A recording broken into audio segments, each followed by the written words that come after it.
അനുരാഗി ആവാനുള്ള സാധ്യത തെളിഞ്ഞു വരുന്നുണ്ട്. നിങ്ങളെ കല്യാണം നടക്കുക ഒരു അസാധാരണ സാഹചര്യത്തിലായിരിക്കും. അതൊരാണാവാം, പെണ്ണാവാം, എന്തു ആവാം.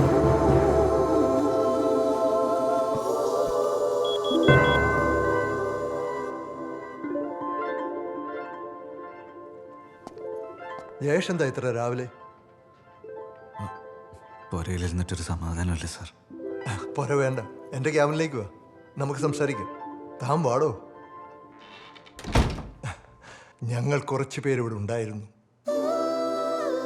നീ തേടേണ്ടത് തേടിയില്ല, കാണേണ്ടത് കണ്ടില്ല. ജയേഷിന് ഓർമ്മയുണ്ടോ? ജയേഷ് ഒരു ദിവസം പൂക്കൾ നിറഞ്ഞ ഷർട്ടിട്ടുകൊണ്ട് വന്നത്. ഇളം കാറ്റ് ജയേഷിൻ്റെ മുടിയിലൂടെ തട്ടിത്തടഞ്ഞു പോകുന്നുണ്ടായിരുന്നു. അന്ന് ഞാൻ തീരുമാനിച്ചതാ, ഈ നായരുകുട്ടിയെ ഒരുത്തിക്കും ഞാൻ വിട്ടുകൊടുക്കില്ലെന്ന്. ഓൻ ഓൻ എൻ്റെയാന്ന്.